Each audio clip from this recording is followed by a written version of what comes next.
ሰላም አለይኩም ወራህመቱላሂ ወበረካቱ። የቻናል ተከታዮች ሰላም ብያለሁ። እንዴት ናችሁ? እኔ ጋር አልሐምዱሊላህ ሰላም ነኝ። ዛሬ እንግዲህ በአዲስ ቪዲዮ መጥቻለሁ ማለት ነው። ቪዲዮ ላይክ፣ ሼር፣ ሰብስክራይብ ያደርጋችሁ ጀምሮ ዛሬ እንግዲህ እንደዚህ ልስልስ ያለና በጣም የሚያምር የሚጣፍጥ ፈጢራ አሰራር ነው ማለት ነው ይዤላችሁ የመጣሁት።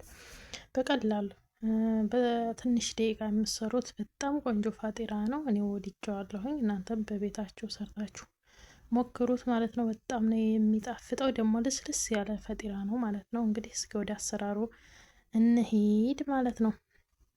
ያው የሚያስፈልገን ዱቄት፣ ጨውና ውሃ፣ ከቻላችሁ ትንሽ ሱከር አድርጉ። እኔ ትንሽ ሱከር አድርጌያለሁ ማለት ነው እንደ አማራጭ እና ያው ዘይት መጥበሻ ያስፈልጋል ማለት ነው። እና በጣም ቆንጆ ነው። እኔ ወድጄዋለሁኝ። በጣም ነው የሚያምረው። ሶፍት የሆነ ነው፣ ልስልስ ያለ ነው ምናምን ለቁርስ በጣም ቀላል ነው ለመስራት ማለት ነው።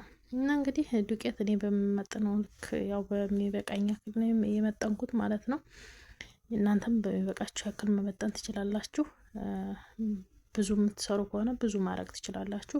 እኔ የሚበቃኝን ያክል ነው ያደረኩት። ትንሽ ነው ማለት ነው እኔ የሰራሁት። ብዙ ከሆነ እዚህ ጋር የሻይ ማንኪያ ጨው ነው ያደረኩት ማለት ነው። ትንሽ የጨው አቃንት በዱቄቱ ብዛት ልክ ትንሽ ጨው አድርጋችሁ ታቀላቅሉታላችሁ ማለት ነው። ከዛ ትንሽ ለብ ያለ ውሃ ማለት ነው፣ በጣም የፈላ ሳይሆን ለብ ያለ ውሃ አድርጋችሁ አማስሉት ማለት ነው። እንደዚህ ሽታ ታረጉታላችሁ በደንብ እንትኑ ተተቀላቀለ በኋላ በጣምም እንዳይቃጠል እንዳይወፍርም አድርጋችሁ በጣም ማለት ቅጥን ካለ ስትዳምጡት አይመጣላችሁም ማለት ነው። በጣምም ደግሞ ወፍራም ከሆነ ድርቅ ይልባችኋል ማለት ነው። እንደዚህ እያረኩኝ እሽት አረኩት እና ከዛ በቃ በደንብ ታሽታላችሁ። ቆንጆ ነው የሚሆንላችሁ ማለት ነው። የኔ ትንሽ ስለሆነች እንትኒቱ ሊጡ ትንሽ ስለሆነ የሰራሁት ትንሽ ናት የኔ። እናንተ በሚበቃችሁ መጠን መስራት ትችላላችሁ ማለት ነው። በጣም ቆንጆ ነው። በደንብ ታሹታላችሁ። ሲታሽ በጣም ቆንጆ ነው የሚሆነው። ሊጡ ራሱ በጣም ነው እንትን የሚለው ማለት ነው። አያችሁት? በጣም ቆንጆ አድርጌ ነው ያሸሁት እና በደንብ ታሻችሁት በኋላ እንደዚህ አያችሁት? በጣም ነው እንትን ያለው። ከዛ እሽቼ ከጨረስኩ በኋላ ወደ ዳመጣ ነው የገባሁት ማለት ነው። መዳመጥ እኔ ትንሽ ቢቆይ አሪፍ ነበር ሊጡ ማለት ነው። ግን እኔ ቶሎ መስራት ነው የፈለኩት እና ትንሽ አብኩታችሁ ትንሽ ቆይታችሁ ብትሰሩት ደግሞ ሊጡ ይበልጥ ቆንጆ ነው የሚሆንላችሁ ማለት ነው። እና እኔ ቶሎ መስራት ስለፈለኩ ነው። እንግዲህ እንደምታዩት ልዳምጠው ነው ማለት ነው። በመጠኑ አድርጌ እንደሚበቃኝ በልኩ ቆርጠዋለሁ ማለት ነው።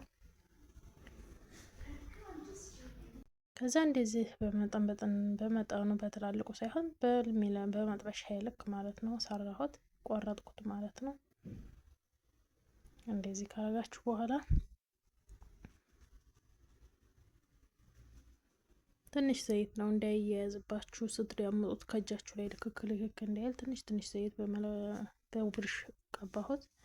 እጃችሁ እንዳይዛችሁ ስትዳምጡ ምናምን ማለት ነው። እና ሳህናው ላይ ደግሞ እንትን እንዳይያያዝባችሁ እስበሱ ማለት ነው የቆራረጣችሁት። ከዛ እዚህ በየተራ መጥበሻውን መዳመጫውን እስከመዳመጥ ድረስ ሳህና ላይ ያረኩት ማለት ነው። እያንዳንዱ እያነሳሁኝ እዳምጠዋለሁ ማለት ነው። በዚህ መልኩ ነው የዳመጥኩት። በጣም ቀላል ነው። በጣም ቆንጆ ነው። ጊዜ አይወስድም ማለት ነው።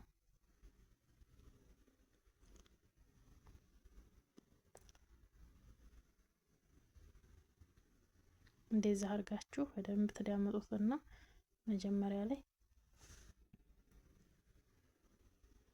ለማጠፍ እንዲመቻችሁ እኩል ስትሬት ላይ ቢመጣላችሁ አሪፍ ነው ማለት ነው። ስትዳምጡ እንደዚህ አድርጋችሁ ቆንጆ አድርጋችሁ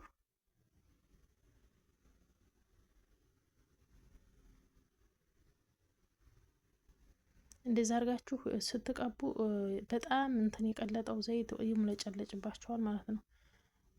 አሁን የኔ ዘይት እንትን የለኝ ሆኖ ነው ማለት ነው። እንትን ቀልጦብኝ ነው።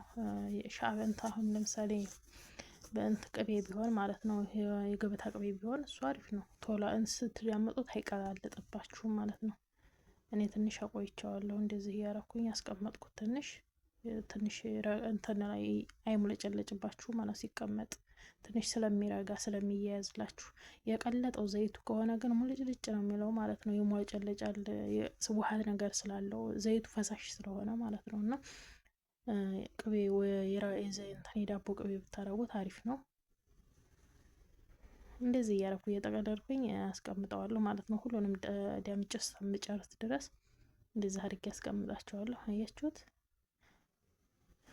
አሁን ሁሉንም ጨርሻለሁ ማለት ነው። ሁሉንም ዳምጬው ሁሉንም ጠቅልሌ ጨርሻለሁ ማለት ነው። በዚህ መልኩ ደርሷል ማለት ነው። እንግዲህ እያነሳሁኝ እያንዳንዱ መዳመጥ ነው ድጋሜ ማለት ነው። እንደዚህ እያረኩኝ ዳምጠዋለሁኝ።